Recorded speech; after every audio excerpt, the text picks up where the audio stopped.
Hello friends, तो आज है ऋषि पंचमी और आज हम करेंगे ऋषि पंचमी जी की पूजा।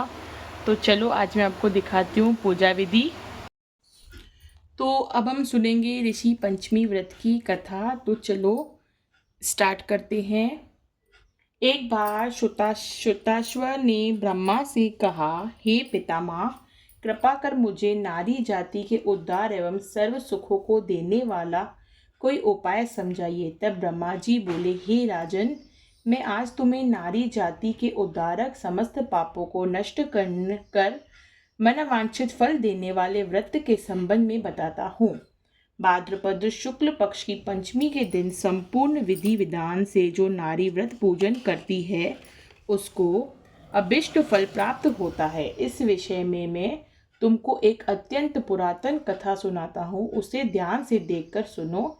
विदर्भ देश में एक अत्यंत सदाचारी धर्मध्वज उत्तक नाम का ब्राह्मण रहता था। उसकी स्त्री अत्यंत पतिव्रता, सुशील एवं दानी स्वभाव की थी तथा उसका नाम भी सुशीला था। उससे एक पुत्र और एक पुत्री पैदा हुए थे। पुत्र का नाम सुविभूषण था। उसने चारों वेदों को सागोपांग अध्ययन किया था। कन्या का नाम समय अनुसार अच्छे कुल में संबंध कर दिया था, किंतु दुर्भाग्य की वह कन्या विधवा हो गई। वह अपने सतीत्व के रक्षार्थ अपने पिता के घर रहने लगी।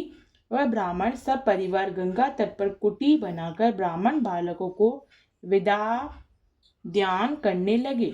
एक दिवस माता पिता की सेवा करके कन्या शिलाखंड कर शयन कर गई। रात बढ़ने उसके सारे शरीर पर कीड़े पड़ गए। सुबह जब ब्राह्मण के कुछ शिष्यों ने उस कन्या की इस दशा में देखा तो उसकी माता सुशीला को सूचित किया कि माता, चलकर गुरु पुत्री को देखिए। गुरु पत्नी ने जाकर देखा। देखते ही सशक्त हो विलाप कर कहने लगी कि पुत्री उठाकर ब्राह्मण के पास लाई।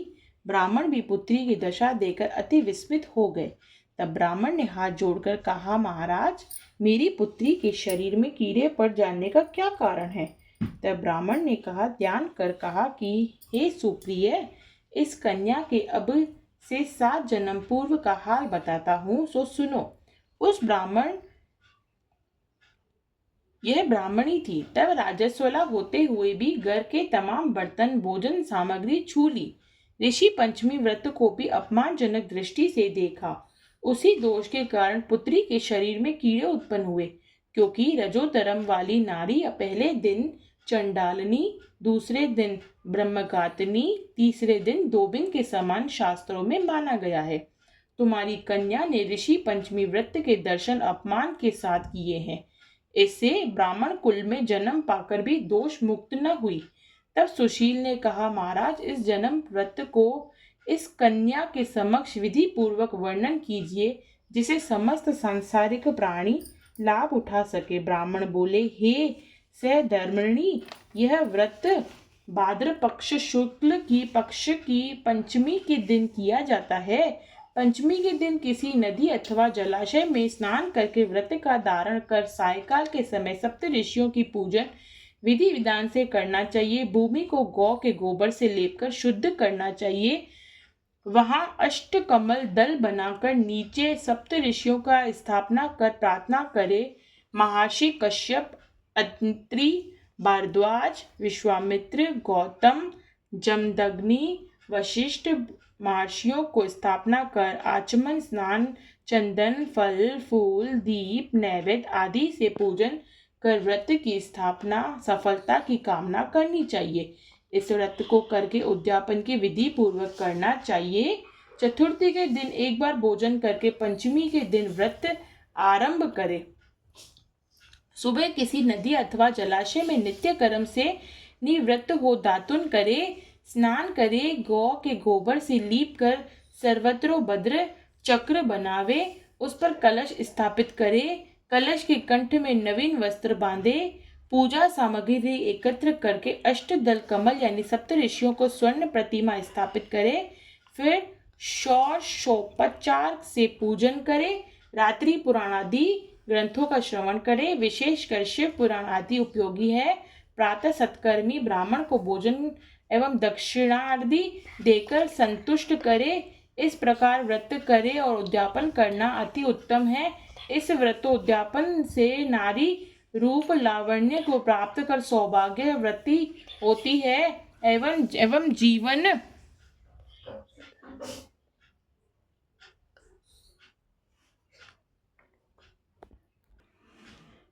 जीवन में धन संतानादि एवं सर्व सुख भोग कर अंत में देवलोक में वास करती है। इस व्रत के करने से नारी का बुरा समय समाप्त हो जाता है एवं सदैव लक्ष्मी का निवास कर रहता है। सुंदर आज्ञाकारी दीर्घायु वाले पुत्र उत्पन्न होते हैं। जीवन में किसी भी प्रकार का कष्ट नहीं होता।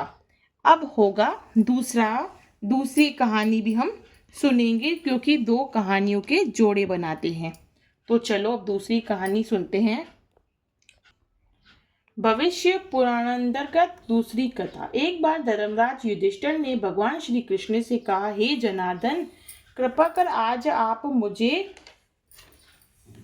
उस व्रत की विधि सहित बतलाइए जिसके कारण नारी जाति अनेक पापों से मुक्त होकर अनेकों यज्ञों का पुण्य फल प्राप्त करे। अंत में भगवान विष्णु आदि देवताओं के लोक में निवास करती है। मुझे इस कथा के विषय में विस्तार से समझाइए। तब भगवान श्री कृष्ण बोले, हे धर्मराज, भाद्र पक्ष शुक्ल पक्ष की पंचमी को सप्त ऋषि को ऋषि व्रत कहते हैं। इस व्रत के करने से ऋषि स्त्री राजस्वला से मुक्ति होती है, अर्थात राजस्वला स्त्री से जाने अनजाने में अनेक त्रुटियां हो जाती है।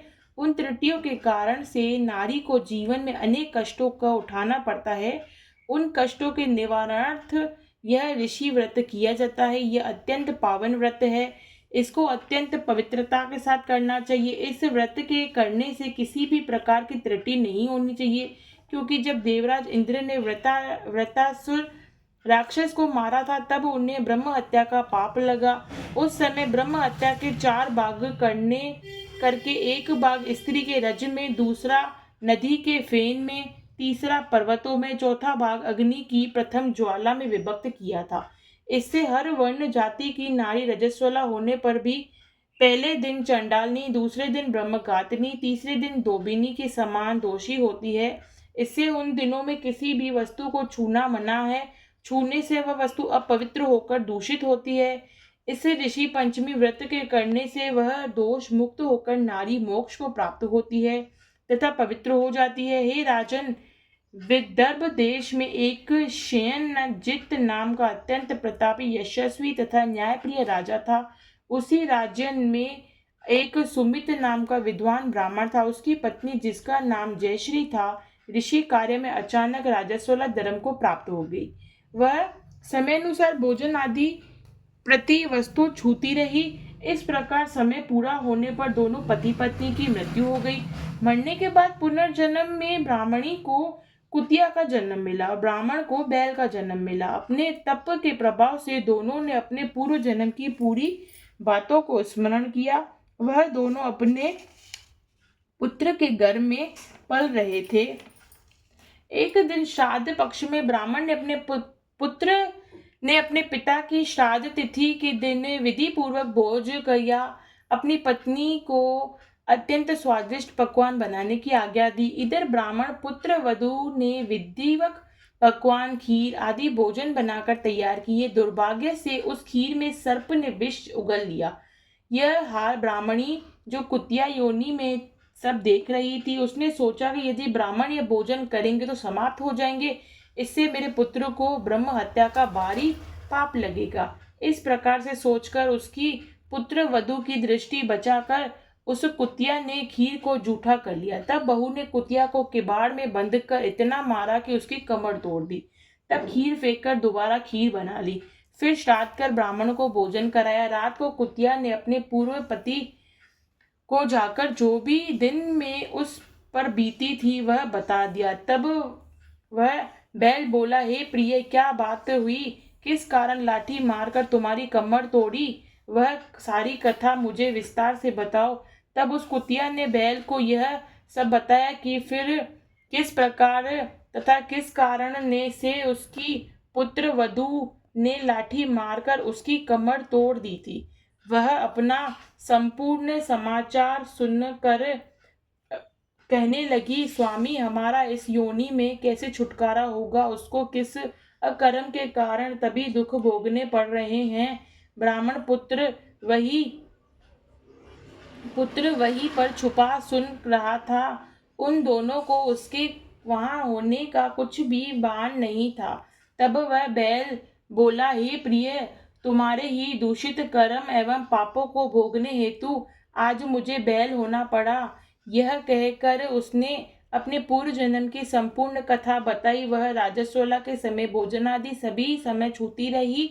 उसी पाप के कारण उसको कुतिया और मुझको बैल का जन्म प्राप्त हुआ, जिस पर अभी तुम्हारे स्वभाव में कोई भी परिवर्तन नहीं है, क्योंकि तुम्हारी कुतिया की योनि है। फिर कुत्ते का स्वभाव भी वैसा ही होता है। उसी स्वभाव के कारण ही तुम्हारे ऊपर इन सब बातों का कोई असर नहीं है। देखो, यह पूरा परिवार हमारे पिछले जन्म का ही परिवार है। यह मेरा पुत्र है, जिसने आज मुझे पूरे दिन बांध कर हल में चलाया है। घर पर इसकी पत्नी ने मेरे नाम का ही श्राद्ध किया है और मेरे नाम को ही ब्राह्मण को भोजन कराया, जबकि प्रातः से मैं निरंतर हल में चल रहा हूँ। अभी तक मुझे खाने को चारे में एक तिनका भी नहीं दिया। अब यह सब तेरे उस दुष्ट कृत्य का ही फल है। उन दोनों की पूरी बात सुनकर उसको घोर कष्ट हुआ। वहां से आकर उन बैल और कुतिया दोनों माता पिता को भोजन देकर वह अत्यंत दुखी हो गया, वन चला गया। वह तलाश करते हुए वहां एक ऋषि आश्रम तक पहुंचा। वहां उसने कुछ समय बिताया। एक दिन सुअवसर जानकर ऋषियों से पूछा, हे दयालु, मेरे माता पिता कुतिया तथा बैल की योनि भोग रहे हैं। इस योनि में किस प्रकार मुक्ति हो सकेगी? कृपा कर मुझे उपाय बताएं, जिससे मेरे माता पिता को इस पाप से मोक्ष मिले। तब ऋषि बोले, पुत्र, तुमको यह कैसे ज्ञात हुआ? तब उस ब्राह्मण ने पुत्र ने ऋषि को सारी कथा जो बैल रूप माता पिता के द्वारा सुनी थी बताई। यह बताया कि इस योनि को भोगने से मेरी माताजी अधिक दोषी है। उन्हीं के पिछले आपराधिक दुष्कर्म के कारण पिताजी को भी बैल योनि भोगनी पड़ रही है, तथा अभी यह दोनों ही मेरे घर पर हैं। हे ऋषिवर, कृपा कर ऐसा कोई उपाय बताइए जिससे मेरे माता पिता की योनि छूट जाए और उनके संपूर्ण दोष नष्ट हो जाए। ऋषि बोले, पुत्र, तुम धन्य हो। इस संसार में ऐसे पुत्र कम पाए जाते हैं जो अपने माता पिता के सुख चैन में विषय में सोचे। तुम्हें तो अपने तथा अपनी पत्नी के संतान की चिंता रहती है। तुमने अपने माता पिता की मृतात्मा की मुक्ति हेतु सोचकर हमको आनंदित किया है। हे पुत्र, सुनो, पूर्व जन्म में तुम्हारे माता पिता ऋषि मुनियों की निरंतर सेवा में रहा करते थे। तुम्हारी माता जब रजोधर्मी में थी तब वह ऋषि सेवा कार्य करती रहती थी। उस समय उसके द्वारा छू जाने पर हर वस्तु दूषित हो गई। इसी प्रकार ऋषियों पर प्रभाव पड़ा। उनकी ऋषियों से गुप्त रूप में श्राप दिया। उसी में तुम्हारे पिता बैल और तुम्हारी माता कुतिया बन गई। अब इसके मोक्षार्थ तुम्हारे घर पर भाद्र पक्ष शुक्ल पक्ष को पंचमी ऋषि व्रत करो। दोनों पति पत्नी उस व्रत का फल माता पिता के लिए संकल्प करो। तब वे इस पशु योनि से मुक्त हो जाएंगे, स्वर्ग का वास करेंगे। तब इस व्रत तथा पुण्य कार्य से तुम्हारे माता पिता के आशीर्वाद से तुम भी कृत होगे, तुम्हारा कार्य निष्फल न होगा।